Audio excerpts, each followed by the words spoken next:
specific term that I know of. However, I have had a lot of people that I've worked with restrictive eating disorders that note this kind of behavior. And how they explain it is basically that they're trying to avoid eating. Maybe that's intentional or unintentional because that eating disorder voice is really, really loud.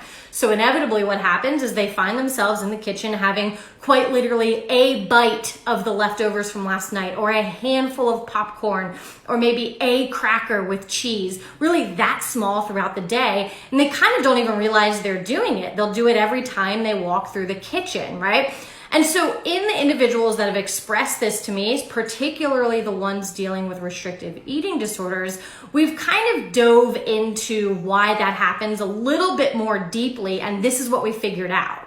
Basically, what's happening here is that eating disorder is getting really loud and telling them that they shouldn't eat. But biologically speaking, they can't ignore it. They're hungry, and so they're just finding themselves having these small bites of things. Now, the reason it's small bites and not just giving in and eating something for some of these individuals is because when they eat a large volume of food at one time, that eating disorder voice gets really, really loud, right? But if they just have a bite of these things, it kind of keeps that eating disorder voice a lot more quiet. So we've said that that's sort of compromising with their eating disorder so that they can still eat a little bit, but not have to hear those horrible things that the eating disorder voice says.